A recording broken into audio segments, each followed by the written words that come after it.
You are listening to Radiant Creators, a collaborative project composed of people whose passion, purpose, and dedication requires forging their own unique path of empowerment and livelihood. A Radiant Creator isn't making a living, they are living. Today, Radiant Creators interviews Kelley Jankowski, author of An Army in Heaven. As a hospice nurse, Kelley has deep experience and perspective with death and dying. Her mission is providing dignified and caring assistance to those transitioning into death. We discuss the contrast between the modern process of birth and death taking place in a hospital versus the home, which was more common in the past. We also speak of the empowering, positive, transformative nature of devoted care for another, and many other topics. How did you get to that moment deciding that your calling was to be a hospice nurse? Because it definitely is. Well, I had done critical care for so many years that I reached a point in doing that kind of nursing that I just couldn't do it anymore. My favorite patients, I tended to gravitate towards the patients who we weren't going to do all the heroic measures to, because I felt such a connection to them, not only as a nurse, but as a fellow human being. I could facilitate their comfort without having to worry about what their blood pressure was doing or what, was going on. As long as I could get them comfortable, that was my focus. And to me, it was so fulfilling to really be able to make a difference in somebody's life, even if it was just sitting at the bedside and holding their hand, because you're not running around trying to, get drips and monitors and blah, blah, blah. That I felt more and more at ease with those kind of patients than I did with my high-tech, really crash and burn patients that we used to get. And when we started resuscitating people that were just older and older and older in their 90s, and one lady was 105, one night I looked at the cardiologist and I said, "What are we doing? This just makes no sense to me anymore." I believe that ICU and that kind of nursing is good in most instances, but there does come a time where it's like enough is enough already. And just because we can doesn't mean we should all the time. So one of my girlfriends at the hospital said, "Have you ever thought about going into hospice?" And I had on and off, but not really. I hadn't really pursued anything. And after that incident that night, I thought maybe it is something I should look into. So I found an inpatient unit about 25 miles from my home at the time. And so I did both jobs for a while. Because, it's one thing to witness death intermittently when you're in an ICU, and to be able to handle that. I didn't know if I was going to be able to handle it on a routine with every patient coming in knowing that they were terminal. I didn't know if I could emotionally handle that, but it didn't take me very long. It didn't take me very long, and I thought, yeah, I'm done with ICU. This is what I want to do full time, and I'm really glad I did, because I've never looked forward to going to a job as much as I have since I've been a hospice nurse. I know people look at that and they think it's kind of morbid, but it's the most fulfilling job I've ever had as a nurse.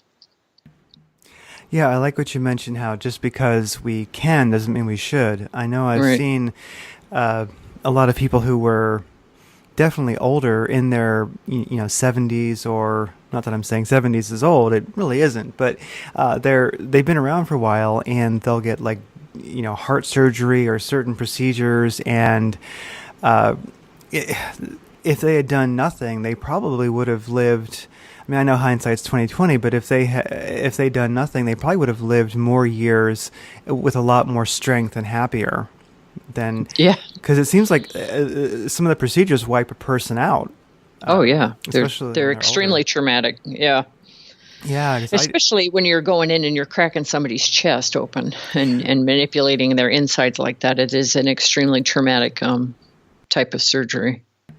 Yeah, I can't imagine. I recently had, a couple surgeries. I had little stuff, I had to get each kidney zapped. I'm not sure what they call that, but to get rid of a kidney stone. Oh, the lithotripsy? Yeah. Yeah, and because I moved here to Arizona and just basically didn't drink enough water. Tried to, found that staying hydrated was a challenge. I had to take some certain steps to actually stay hydrated enough, So And that kind of wore me out. They don't do them both at once, but then I also had a surgery, dual hernias each side, with the robotic surgery. And I thought, they made it out to sound like it was not a big deal, but it hurt like crazy. Oh Yeah. my gosh. So I can't imagine what a real operation must be like. Yeah, it's and I've seen them. When I first started in the cardiac ICU down in Houston, Texas, they had us up in the top so you could look down. I can't remember what they used to call it, but when you could look down and watch the actual surgery. And I just couldn't believe it. And this was, how many years ago, when the average length of stay for that kind of surgery is around 2 weeks, 3 weeks sometimes. Now they're in and out in 3 days? Oh, for actual heart surgery? Yeah.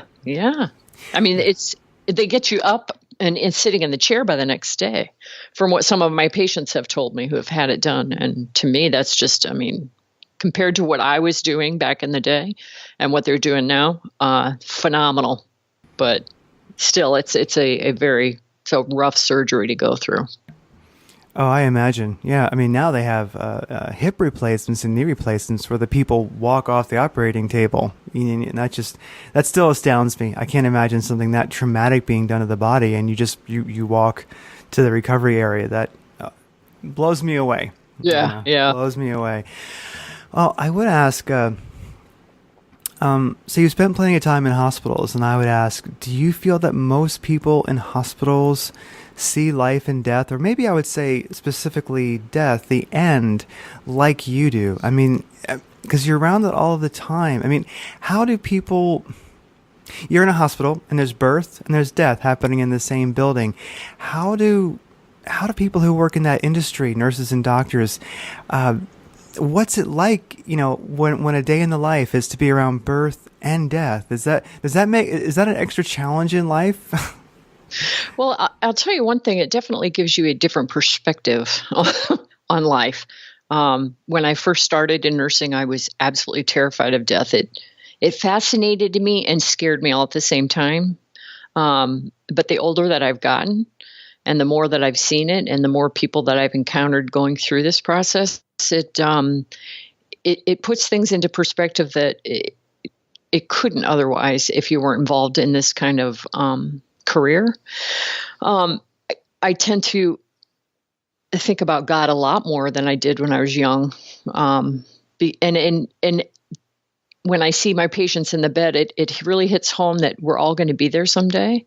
And I often, kind of try to put my foot in the shoe of the woman sitting next to her husband, because how would I feel if my husband was lying in the bed? And that perspective, I think, when you keep that in the forefront of your brain, will make you a better nurse. So it'll make you more compassionate, because these are not numbers. They're not disease processes. They're human beings who have a history and a life, and loved ones who, at the time that I meet them, are devastated.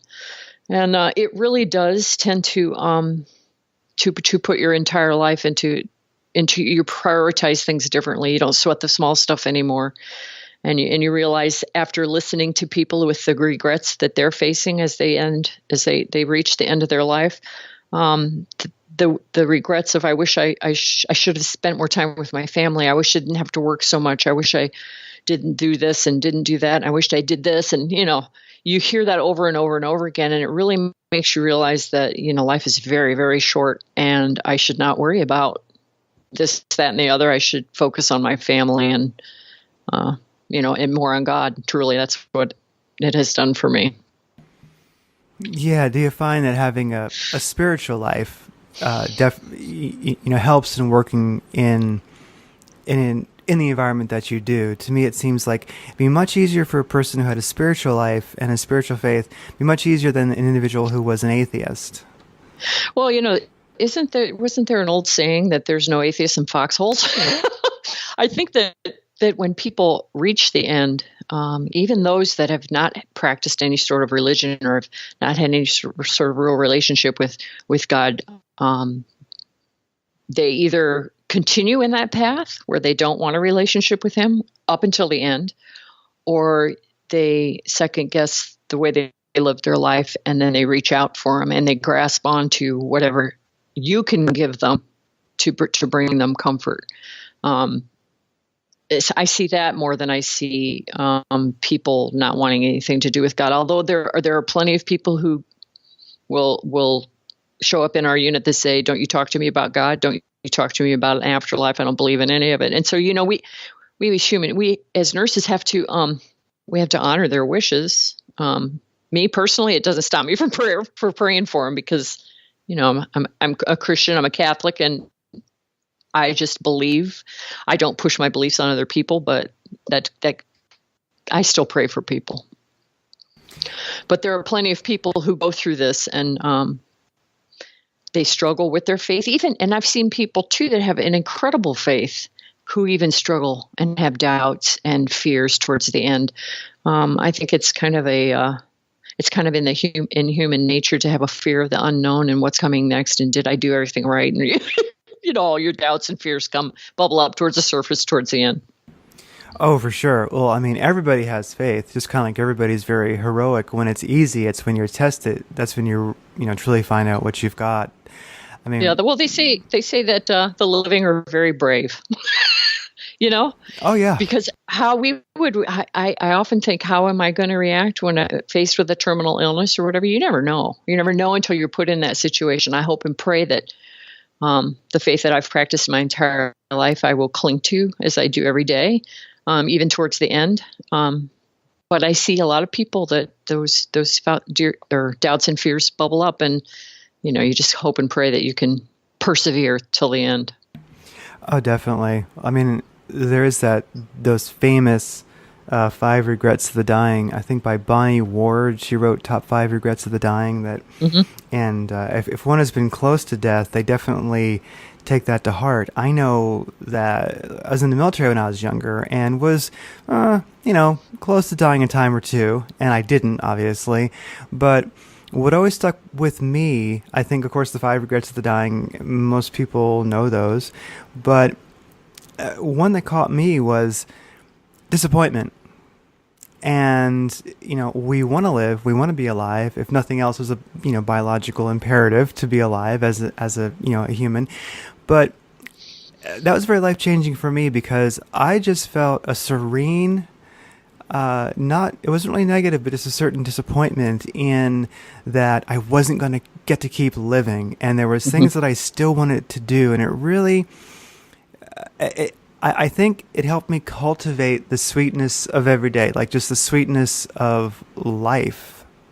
And that's what being close to death offered me. Now when that time comes, well, I can't imagine it not being challenging, because it's yeah. just it's overwhelming. I mean, it's really happening to you, and now Well, there's a guy, Lieutenant Colonel Dave Grossman, and he's the author of a famous book called On Killing. And he really studied kind of death in combat for endless years. And it's a very interesting book, a couple books he wrote, and they're very good for people who are recovering from the military, PTSD and such. But something he said about death and why we have a hard time with it in our society is that birth is hidden from us in a hospital. We don't see it, and then death is hidden from us in a hospital. But in our older cultures, back in the day, that time in the past, you would, especially like in a tribal community, there'd be copulation happening, there'd be birth happening, there'd be happiness, there'd be sickness, and there'd be death. And do you feel that death is hidden from people, kind of like birth is hidden from people? Like most people in their whole lives, unless they're a mother and they give birth, they'll probably never see a baby being born. And then most people, the only death they ever see is their own, and maybe a loved one or two. But both birth and death seem really removed in our society. Oh, absolutely. Absolutely. I mean, even in the Victorian era, they used to have the wakes right in their home. People would die at home, and they'd be laid out in their home, and then they'd go to the gravesite. Today, it is almost sacralized. It's like sugar sweet, and don't think about it, and don't talk about it. And even when I worked in the hospital, if a patient would die and we would have to transport them down to the morgue, they used to have this contraption that would fit over the gurney. You'd put the body in zip up, kind of case, and you'd place them on the gurney, and then you'd put this form over it that looks like a big square, so you couldn't see an outline of a body. It's like nobody was allowed to die, and if you had died in a hospital, then you sure couldn't let anybody know because they so camouflaged. They camouflaged it going down the hallway that I think there's an inordinate fear about death in this society, but it's going to happen to every single one of us, and to be afraid of it and to mask over it and hang some tinsel on it or whatever is not doing anybody any good, because then when they have a loved one that ends up in a situation where death is approaching, they freak out. I've had family members become completely hysterical when their grandmother's dying, who's 97, 98 years old. But this is part of life, and we're not. It's almost like we're not even teaching it anymore. And it's a sad state of affairs because, like I said, it's going to happen to every single one of us. And it's the one thing in life that is guaranteed. You're going to be born and you're going to die. Everything else in the middle is different for everybody, but everybody's going to die. And I just think that it needs to be more directly encountered. It needs to be talked about. I mean, we have patients all the time who come in who have been married 50, 60 years, never once talked about what they wanted, what their choices were if this and that happens. Like advance directives or even a funeral, or how do I pay bills because you're leaving and you always paid the bills, and it's not even discussed. So when people are met with this and they lose a spouse, they have no idea what to do. They don't know how to pay. They haven't paid a bill their entire marriage. They don't know how to fill up a car with gas. They don't know. Do you know what I mean? These things should be talked about from the time we're born until the time we die, because it's going to happen to us all. So we need to be prepared. I don't think you can be prepared enough. Yeah. Does that make sense? Oh, definitely. Did I answer your question? I sometimes get off on a tangent. No, completely. I would say that, yeah, I mean, can we ever be, prepared enough emotionally? Well, that, probably not. But I can definitely say that if you're prepared paperwork wise, and financially, that it's going to make it easier emotionally. So, well, and it's a way to kind of open up the door for conversation, to talk about it. But I've taken care of plenty of couples who come in and they're like, nope, we don't want to talk about that. Nope, I'm just going to put that. It's almost like if I put it on the back burner and I ignore it, it'll go away, but it's not going to go away. So it's, yeah, that's got to be a difficult situation because, I've often thought that I've mentioned to people, if you love your family, then write a very, very explicit, to the point, detailed will and have everything worked out. Because, if it's all written and there's no debate and you have an executor, from outside the family handle it, then everybody will love each other still after you pass. But if you don't, well, that's where a lot of families all part ways, Well, and when you put a family that has any sort of dysfunction, and none of us are exempt from that. I mean, there's dysfunction in almost every family. It bubbles to the surface under terrible stress and tension. And part of our job as in hospice is to help these families through this. I mean, you're not going to fix their family issues, but you have to help people through this because it's completely stressful. I mean, I've had plenty of people say, I didn't hear a thing the doctor said when he told me. Once I heard cancer, I haven't heard anything after that, because their brains just, they get overwhelmed. And that happens too with family members too. I mean, in any little issues that they had growing up or whatever, it all just comes to a head during these times. And yeah. Oh, definitely, because now you've got the possibility of loss of a loved one, and then you also have, everyone fears sickness, and then of course, change in the family structure, and it's almost like with one event, somebody dying, you've actually triggered everybody's dysfunction. You've got it all somewhere in there. You've hit it, and now you have all. Yep. And so every dysfunction that a family has is now present. Yeah.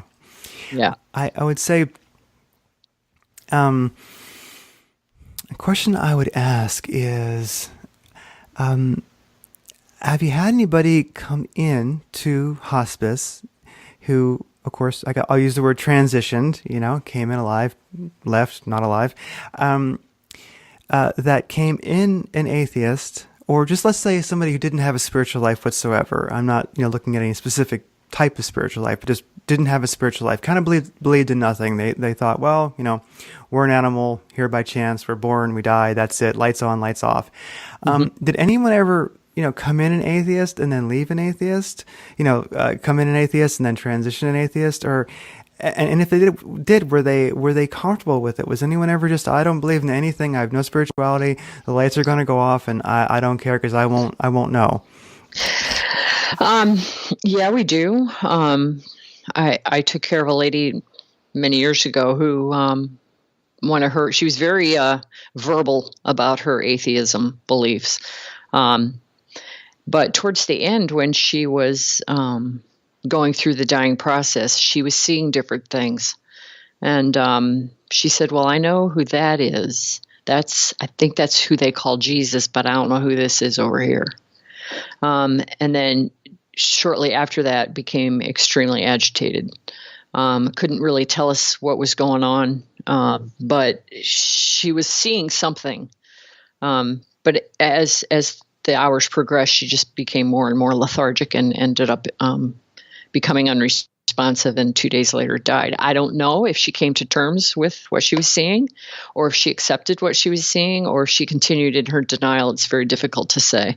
And then you'll have patients who come in who say, I don't believe, and then we'll start seeing things and go, they'll just repeat over and over and over again. I can't believe I was so wrong. I can't believe I was so wrong. And then you'll get other people come in that are atheists who are atheists to the very end. It is such a wide array of people that we encounter with all sorts of spiritual beliefs and or non-beliefs. And we're taught as nurses and as hospice nurses, we're not here to judge people. We're here to care for you. And so you have to meet people where they are, and help them through it as best you can. I mean, that's my job. My job is not to convert people from their atheism into Christianity or Judaism or whatever. My job is to care for them and do the best job that I can. But it's difficult to watch because some people get very, very agitated. Some people tell me what they see, and it's not good. It's outlined there's a couple chapters outlined in my book where I've seen people that have really had some spiritual battles going on. And sometimes I've seen beautiful deaths on the other hand too. So it's just a wide array of people. Yeah. I've heard from some people I know recently who've had loved ones die that the individual who was getting ready to go, and this would be an older person who was had been going out for a little while, and now they were getting close, so they went to hospice. That within like a week or so of them dying, approximately, a loved one would appear to that person. Is that something that you've noticed at all? That in that week or so, or sometime soon before an individual dies, that someone from their past, a loved one, someone maybe that would be a guide for them, they see them in a vision. They arrive and talk to them. Absolutely. Really? Absolutely. It happens so often that you just can't not believe it, because they will have full-on conversations with them. And you'll hear, I'll sometimes stand outside the room when I hear somebody talk, and I know there's no visitors in the room. When I hear somebody talking in the room, I'll stand outside the door because I want to hear what they say too, and I want to judge kind of where they are in their journey, because it's more often than not that people show up on patients' deathbeds, but they'll have give and take conversations, and you'll hear the patient talk for a while, and then he'll pause. Well, yeah, that's what I thought he'll say. And then, but the other day when I was talking to blah, blah, blah, and it's just a conversation that you would be listening to, even though you can't hear the other side. You hear the responses and the questions and the answers and stuff going back and forth. It's really quite fascinating. And the thing that I think is the most intriguing about that phenomena that happens is that my mom, we buried my mom a week ago, well, last Saturday, and my dad died 6 years ago. If I was laying in a hospital bed and my dad walked in or my mom walked in, because they are full-blown apparitions, they're as solid to these people looking as you and me. If they walked into I'd freak the heck out. I mean, I would be totally like, what are you doing here? You're dead. But these patients, on the other hand, they view this as no big deal. They don't become alarmed at it. They don't become frightened of it. If anything, they obtain a sense of peace. It's really, really fascinating to witness.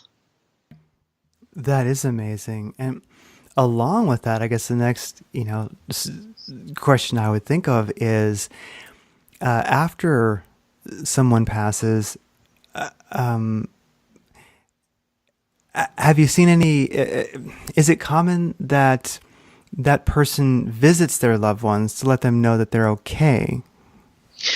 And I don't do a lot of work with bereavement, but a couple of nurses that I know that have done that sort of work, they will have different things happen to them. One of our patient's spouses was sitting at her desk and kind of coming unglued. She was at home, kind of coming unglued, going through, because grief comes in waves. You're fine one minute, and then out of the blue, sometimes this grief will overwhelm you. She was sitting at her desk, trying to write thank you notes, and she became overwhelmed with grief, and she started sobbing and stuff, and then immediately smelled her husband's aftershave. And there's just, his aftershave was upstairs in the bedroom. And it stayed there for a few minutes and then it dissipated. And she said that she knew that she felt that he was there and that he was there to comfort her. And then she felt better. And so she would talk about it during, her bereavement. What do you call it? When she'd get together with one of our bereavement counselors for help during this time. And counseling or? Bereavement is offered to every family member who experiences a loss up to, I think, 13 months after the death, where you can come in anytime and talk to somebody. And they have bereavement groups that meet like once a week or however often you need them to meet, and they help you through it. And a lot of the times it's just getting people to verbalize that helps them work through it. Hospice is a good program. It truly is. We have a lot to offer our families and our patients. So, but I'm a little bit, biased. So. Oh, that's fine to be biased. It's good. Because when looking at your book on Amazon, which I did read the whole book, but when I was looking at the reviews on Amazon, I was amazed how I rarely see people's books that have such a preponderance of positive reviews, of 5-star reviews. Most are kind of mixed, but yours is outstandingly positive. And looking at some of the comments people left, some of the comments were people, a good deal of them were people that you'd worked with, their families. And one great comment was, Kelley and the rest of the staff made her, she was speaking of her mother, Kelley and the rest of the staff made her the queen she was for a week. Oh, I remember that woman. Yeah, and that's wonderful. And it really seems like, looking at those comments, that you really are working to enable a patient's dignity that maybe they'd been lacking to some extent leading up to their death. And so making them queen or king for a week or a day, and helping them find that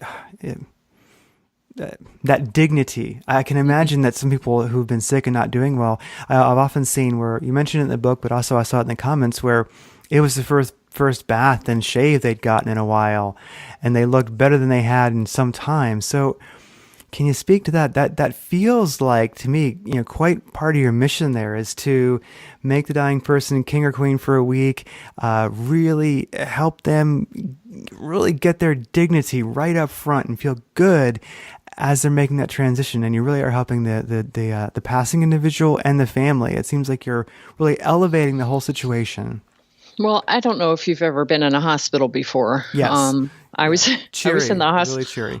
Yeah, I was in the hospital one time, and they were understaffed. I had some surgery done, and it had been like almost 3 days since they came in and helped me with a bath, but I couldn't walk to the bathroom. I needed assistance at the time. And one little nursing assistant came in. She set me up with warm water, and she helped me get bathed and stuff. And I remember that feeling that, oh my gosh, it's been 3 days. And I hugged her because I'm like, you're the first person that offered me a toothbrush, And my husband wasn't around at the time. He was deployed, but I remember that feeling. And then when I started into hospice, and I always did this in critical care too, I always tried my best to keep my patients very clean. But when we get patients into our unit, a lot of the times they're in a pain crisis. They've been in pain for so long. And I don't know if you've ever had pain for a really long time, but if you've had kidney stones, you probably have. That is very, you can't sleep, you can't rest. It makes you tense. It will grate on your mind after a while. But once we get patients' pain under control, we give them a complete bed bath. We'll shampoo their hair even while they're lying in the bed. It gets a little wet, but they get them good and clean. And I'll never forget the man that we had gotten into our unit from one of the big hospitals in my area, and he had probably 1.5 inch beard. So when I was talking to the family, and I was getting their history and kind of about him while the nursing assistant started to set him up for a bath, I asked his wife, I said, "Does your husband normally wear a beard?" And she slammed her fist down on the table, and she goes, 5 weeks. 5 weeks that man was in the hospital. I think he got bathed twice. And I said, "Okay, honey, don't worry. We'll take care of that." So I left him in there. I got him some coffee. I said, "Give us some time." I went in there and we gave him an insane bath. I mean, we just scrubbed him from head to foot. I don't know how many buckets of water we went through because he was quite dirty. And I shaved him. We shampooed his hair. We had him cleaned out his mouth, did all of that. And then I went to the dining room and I got her. And when I brought her back in, she leaned over the bed and she gave him a kiss and she started to cry. And she said, I just can't believe how good he looks. And thank you so much, because this looks like my husband now. He doesn't look like a homeless man. And that had such an impression on me, just that little thing of bathing somebody and getting them clean and cleaning out their mouth and giving them a shave had such an impression. And I thought, yeah, this is why we do what we do, because to return somebody back to the way that they should be kept and clean, and that's part of human dignity, is to be clean. I mean, I couldn't go 5 weeks with only 2 showers, so it made such an impression on me that I always try and do that to the nth degree for my patients, because I know personally how well how good you feel when you're clean, and I remember what an impression that had on this little guy's wife. So. Oh, I can imagine. Yeah, I've had some pain. It didn't last that long, but a week or so, and it was intense from injuries, etc. in the past. And yeah, it starts to, it affects the mind. It will definitely affect your state of mind. You're eventually not yourself. You're just right. You're at least very down about life, if nothing else. Well, I can definitely say, like with shaving, that one speaks to me because. Well, I was in the military when I was young, and one thing that never really wore off was being clean shaven. Like the day does not start until I shave. It's pretty much, and I can only imagine some guy who didn't like having a beard. Men either like a beard or they don't know how anybody could have that stuff on their face, And for me, that'd be the best part of my experience. If I couldn't shave and then somebody shaved me, I'd be like, oh, I'm alive again. Thank heavens. Oh, well. Along with that, I know a lot of people ponder, and I'll ask you, since I think you'd have a good insight onto this, I would imagine, is being a nurse. I know there's many different types of nurses, and there's a lot of different roles in the I guess in the hospital or medical industry. I mean, from being a nurse to an anesthesiologist, there's all kinds of people who are working there, and I guess they're not all nurses, but I'm going to say just for the sake of simplicity, nurses and people who work there. Is it a job or a passion for most? Because I know that many of us wonder, because like I got an operation recently with my hernia, and I went to Honor Health here in Scottsdale, Arizona, and I'd never been to like a big place like that. And I walked in and I was like, oh my gosh, there must have been 100 other people getting ready for surgery. And here I am in this assembly line, and it's kind of scary. But by the time I got laid down and was surrounded by all these kind and loving people taking care of me, I thought I was in a cozy little hospital room. I didn't even realize that I was in an assembly line. Yeah. I didn't. Yeah. For a lot of nurses, it's a calling. I've met nurses who should not be nurses. I've told people that were interested in nursing, I said, unless you love people, unless you truly care about people, you're not going to be worth a crap as a nurse, excuse my French. Because if you're in it for the money or for the, work 3 12 a week, that's the wrong reason to go into it. And you won't be effective as it. If anything, you'll just tick a lot of people off because your attitude will reflect it. It's impossible for your attitude not to reflect it, because if you look at this sort of vocation as a job, just a 12-hour shift, 3 days a week, you're going to burn out really, really quickly. And I've seen my share of nurses who I've not recommended to like enter our unit as a staff member or become come into our hospice because their hearts aren't in it. And you can't take people who, like, just for example, like a World War II vet or a Korean War vet or a Vietnam vet. These people have been through hell and back, and they deserve every ounce of TLC you can give them. That's my viewpoint on it. Just those patients in particular. I mean, I try and treat all my patients as though they were king and queens, but when you get your vets in there, and because my husband is a vet himself, these people deserve to have all that TLC at the end. And if your heart isn't in it, you can't do it. You just can't do it and do it effectively and do it to the level that these patients deserve, in my opinion. So, and I've seen nurses whose hearts aren't in it and they're short-tempered and they could give a hoot less if you've been sitting on a bedpan for 10 minutes. Or if you've had the call light going for 20 minutes and nobody's come in your room. Those are the kind of nurses that should not be in nursing. Unfortunately, they're out there. But if I could go into teaching, I would sit every single one of my students down in a classroom and say, this is why you want to be a nurse. Don't go into it. Oh yeah. If it's about benefit packages and retirement, That's probably not a good reason to be a nurse. Maybe go into like IT or something if that's where, because then you don't need passion. Right. I mean, there you do go. Something that isn't customer service related. Yeah. I know. Yeah, really, be a plumber or something like that. But even then, you have to kind of care about what you do and the people that you're doing it for. It seems like not much in life really works if we don't have a passion for it. Yeah. If it's not our calling. Yeah. Here's one. Do you think that people, especially children, would benefit from helping with hospice care? If I just think, to me, if what if as children it was common and throughout growing up that people just kind of did a bit of volunteer work if they were willing in hospice just sit with people. Do you think that would help our society have a better relationship to death? I think children view death much better than what people give them credit for. As a matter of fact, my granddaughter just lost her great grandmother not long ago. And my daughter took her over to her home. She was in hospice care and took her over to her home, and she'd crawl up in bed with her and she'd snuggle up to her. And at this point, the little lady's she's unconscious, but my granddaughter had a viewpoint of, you're going home soon to God and I'm going to be here when you go. Nobody prompted her to say anything like that, but she had such a viewpoint on it that this is automatically, this is part of life and everybody's going to die and it's your time now, blah, blah. She's very matter of fact about it.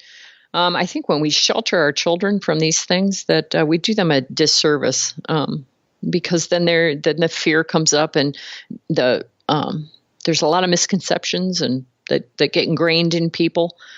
I just think that this society, we really seriously have to reevaluate our outlook on death and dying. I like how you mentioned how children seem to just be naturally okay with it. It reminds me of how on a plane, if you're flying and the plane encounters turbulence, which just always makes me very happy and relaxed. It really does.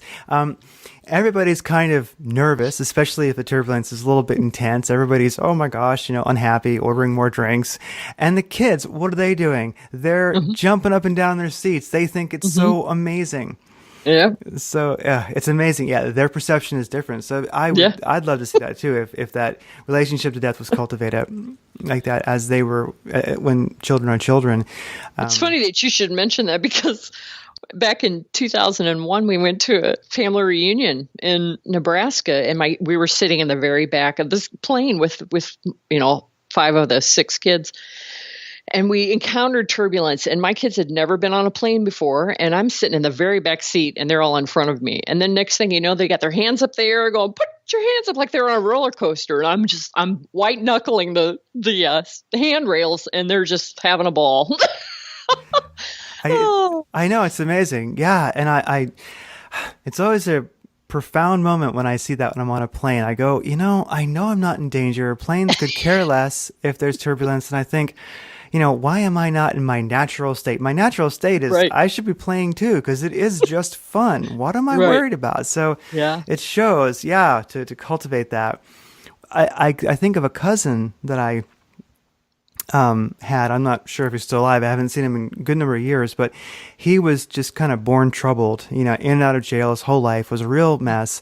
And I think the only humanity this guy had was that his grandmother was lived with them, lived with his family, and when the grandmother was dying, like her last weeks in bed, he ended up just sitting with her. He ended up just sleeping on a futon on the floor next to her, and he really became completely a part of her experience dying. And I remember when she died, he was just devastated and crying, and and it was something, as this rather hardened criminal was just destroyed by this.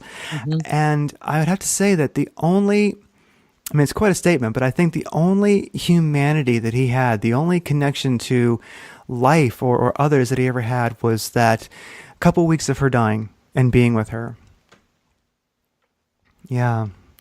It's really, like I said, it really will put a different perspective on it. But I think when you have people like that are, into that kind of lifestyle, if you put them in a situation where they have to serve another human being, where they have to do something good for somebody else, and just the fact that he put a bed right next to hers and stayed there with them, with her when she was dying, that speaks volumes. And I think if you put somebody in a situation where they have to come out of themselves and give to another human being, it really has a way of reorienting them, even if it's only for the moment or the span of time that they have doing that. It really tends to reorient their whole focus away from themselves and onto somebody else and do some good. It's just a personal opinion, though. Oh, no, I think it's totally valid to me, because I saw that I think it makes sense, of course, but also having seen that where somebody I knew who was just, I don't know, didn't do too many good things in his life, seemed determined to, be a pain in society's butt. But that one experience, he was as emotionally honest and as good as one of those little kids on the airplane dancing in the turbulence for that. That was kind of his one, I guess you could say, experience a shot at redemption in life. was that. And at least in that moment, he passed the test. Yeah. I would say that. There's hope for him yet then. Oh no, there's still, yeah, and I'm not sure if he's gotten there yet or not. I don't know. Haven't seen him, but at least he did one good deed, and maybe he's still alive. I'm not sure, but I would say, so many of us, like one of the things that definitely prompted interviewing you is, like I mentioned, just it seems like in my circle of people that I know, we've all encountered death recently, and the one individual will pass, transition, die, and then of course the family's left behind, and it seems like the grieving can take sometimes, well, hours for some people. Some people don't care. Some people it's a month. Some people it's a year. Do you find that people give themselves permission to grieve? I mean, after someone dies, I would ask, what should a person do? I know it's not exactly your line of work, but how can a person deal with that sudden, just overwhelming grief and those just waves of grief that come to them? Do you have any advice for people along those lines, or what have you seen that seemed to work? Well, grief is very much an individualized thing, and there's really no right or wrong to it, because everybody will grieve differently. Some people, like you say, it comes and it lasts for a short amount of time. Some people like compartmentalize it, and so they'll put it in a little box over here, and they'll look at it every once in a while. But for the most part, they put it aside. And then you have other people that are inside the box grieving the whole time. It's very much an individualized kind of process. And the process starts from diagnosis when they hear their loved one or the patient is diagnosed with it. That grieving period starts from there and then basically consummates at the actual death and then continues on for that as they try to deal with it. I find that if it is taking months and months and they're not really wanting to get out of bed and they're not wanting to go to work and they're letting stuff go and stuff like that, that you might need a little help to kind of just working through it. Because if it's been 6 months and you're still, 3:00 in the afternoon, you're still in your bathroom, there might be an issue. There might be an issue. It might be a little more of a complicated grief than what a normal situation would entail. But, there's grief counselors and through the bereavement centers and the hospices that are trained to deal with this and help people through it. As hospice staff, we're trained to deal with it in a different way because we've got the patients and the families right there in the moment. We really don't see them when the patient dies and they've left the unit. Some of them will come back and say hello and blah blah blah, but we don't see them in a continuing on after that. So it's always a good idea if you're feeling like life has lost its meaning and it's been 6 months and 8 months and 10 months, that it might be a good idea to really get some help through that. Definitely, I would say so. And it seems to me helpful. Something I've noticed is people need to give themselves, permission to grieve, and then also to figure out their own plan, their own method on working through it. Because, like you mentioned, it is individual. Right. And so what would be good for you or what feels right for you in your grieving process? You can't dictate to somebody else. Well, why are you feeling like that? It's been, so many months. You can't do that to a person because it doesn't, first of all, it doesn't work. It doesn't open any sort of channel of communication and conversation. It just, it kind of slams the door shut.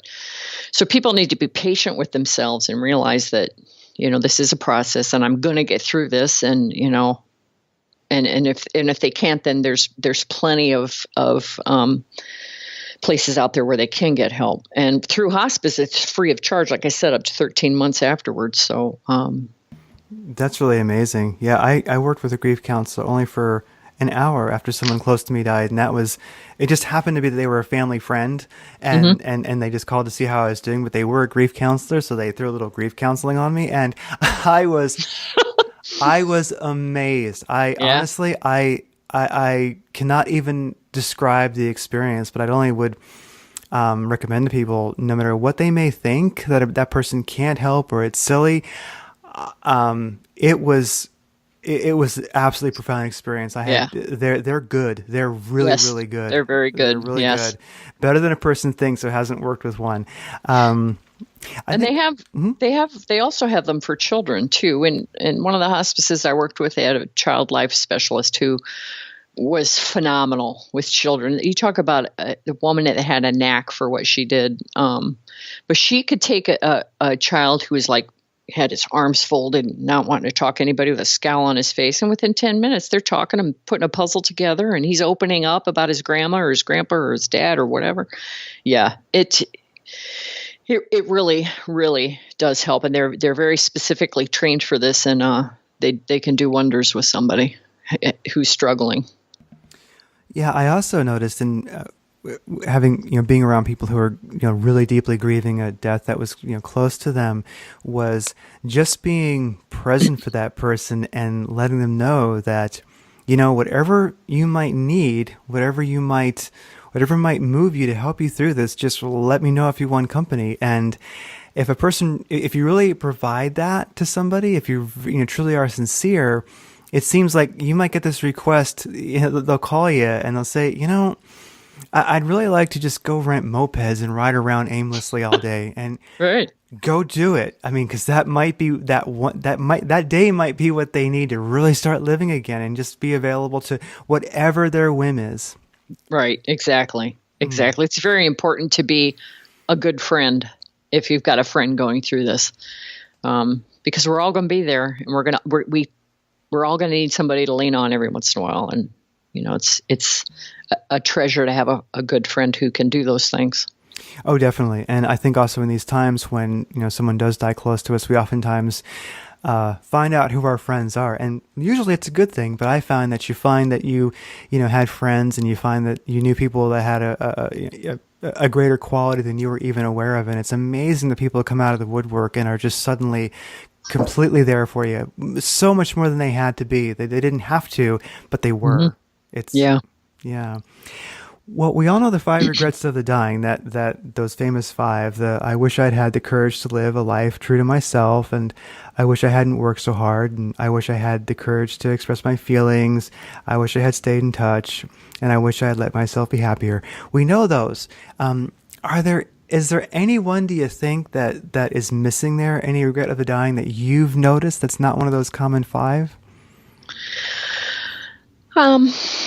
Yeah, they're all kind of you can bundle them up under those 5 different categories. What I have seen though, first of all, what I've noticed in my hospice patients is that they tend to be very open. People that wouldn't open up about themselves or whatever get very talkative. And I'll sit down and chit chat with them, and within a matter of half an hour, I know their entire life history. So they tend to, it's almost like they're like purging themselves of, different things. But what I've noticed a lot is I've had patients tell me if I had known, when they start seeing things, they'll say stuff like, had I known what was really on the other side, I would have done this, that, and this, that, and this, that. Or I would have been a better man, or I would have paid more attention to God because he loves me so much. I see that, and I hear that a lot. So I think the relationship that we have with the one who created us would have been better taken care of and more readily pursued, because I see a lot of regret in people, and you'll get people. I had a guy, he's in my book, who said, "But what if I'm not good enough? What if I didn't make the cut? What if God isn't really gonna, so all those doubts come in." And then he saw what was waiting for him on the other side. And that's when he grabbed my arms and he said, "Kelley, tell all your patients there's nothing to be afraid of, because God loves you more than, words can say." I see that a lot. And to cultivate that and know that throughout one's life probably is maybe the most effective way to get ready for death. I think so. That might be the best. That's awesome. Well, I know we're getting near an hour here, so definitely want to wrap it up. But I wanted to ask, probably everybody asks about this guy. I have maybe a specific question. In the book, there's an amazing chapter. I think it's the last one, Douglas, A Demon Within. and how your nurse's assistant actually mentioned there's something evil in that room, and she didn't want to go back in. So we'll let people read the book to find out the details on Douglas, but definitely this man seemed kind of possessed. And I wonder, in the book you mentioned, you document very well, that he knew things about you and others in the hospital that no one else could have known. No. And I just wonder, where do you think that intelligence comes from? I mean, where did he get that info? Is it that he truly was possessed and that just gives him certain knowledge that a person would not? I just wonder, what do you think was going on with that guy? What do you think happened? The fact that he knew things about both of us that there is absolutely no way. There is absolutely no way he could have known. Speaks volumes. Because knowledge of the hidden and knowledge of the, what people, the unknown that we don't know is given to the angels. And if devils are fallen angels, they retain their intelligence. So it was probably the worst. Oh no, I should say probably. It was the worst experience I've ever had as a nurse on a spiritual level. It took everything I had to go into that room, because the whole atmosphere in the room was thick and oppressive and mean, and it just. The way he would look at you, you can't put it into words very well. I had my thesaurus out when I was writing that chapter because it was creepy without a doubt. And the different things that he would do and say, and it was, to me, there was no doubt the man was possessed. There's just no doubt. Did you feel like after that experience of being around somebody who was possessed, did it give you more of an eye to see it? Like since then, have you noticed, like, out in the public, like seeing a person that looks possessed? did it give you like a more keen eye for it? I never really looked at people like that. But I mean, I've taken care of patients who I thought were a little bit delving into the wrong things, because there's a look that they give you that it's a ice cold, dead kind of stare, and they don't really stare at you; they like stare through you kind of look. It's hard to describe, but once you've seen it, you'll know it. And I've had patients that have looked at me at different ways, or they act different ways, but nobody like Douglas. Douglas was by far the worst. But I mean, you talk to any hospice nurse. I've talked to a few hospice friends of mine who have had experiences, terrifying experiences like that, where the intercom goes on and a voice will come through. One of my girlfriends, she had a patient die, and they'd called in a priest because he apparently was wanting sacraments or last sacraments, and so they called in a priest. And when the priest came out of the room, his crucifix had bent to the side, and the priest was shook up. I wasn't there for this, but she told me that they were getting ready to call the funeral home, and when she picked up the phone to dial the funeral home, a voice came from the intercom from room 12 that's saying, "Don't you dare! I'm not done with her yet." And I'm like, oh yeah, I probably would have left. Yeah, it freaked everybody out. And a day shift nurse left that day and never came back. So.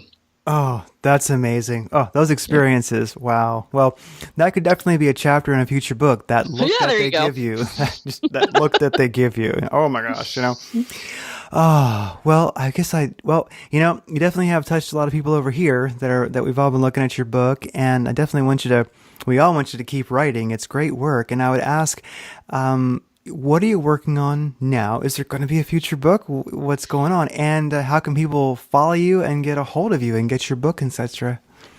Well, I am working on another book. It's probably not going to be out for a while. I've just kind of been thinking about it.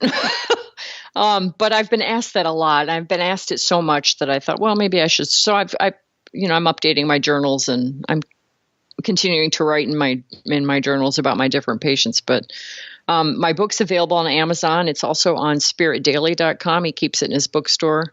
I think if you just go into Google and you put in An Army in Heaven, all these avenues will open up where you can buy it. I don't have a lot. I'm computer illiterate, truly. So as far as like social media, I'm a little inept at it. But An Army in Heaven I've got a Facebook page for Army in Heaven. And if you go to the Amazon author page, down there you'll find on the left, you'll find my email address for the book, and people can contact me through there. Yeah, I noticed that you put your email address there in your bio on Amazon, which I think is pretty amazing because people really they really can get a hold of you. Most authors don't do that. And well, I'll tell you what, if you're not, as you put it, computer illiterate, I don't think you're computer illiterate. I would just say maybe you're a little bit too smart for it, because I would say that the social media world right now is no place for a kind person anyway. So I think that you're doing your work, you're really experiencing life, you're doing your work, you're helping people, and you wrote your book and you put that out there and you're talking to people in interviews. And I would say that is far more than social media can offer anyway. So just keep doing what you're doing. Okay, will do. All right. Well, you take care. And it was so great talking to you. Oh, you too. I can't believe an hour's up already. I know. I had a feeling the interview would I didn't have a whole lot of notes for it. I had a feeling that it would just flow. I had this feeling that I should talk to you and that what was needed was going to come out, and we'll get this out in the next day or so. Oh, wonderful. And I'll send you a link. All right. Sounds great. Thank you so much. Oh, thank you. Mm-hmm. Okay, bye-bye. Bye.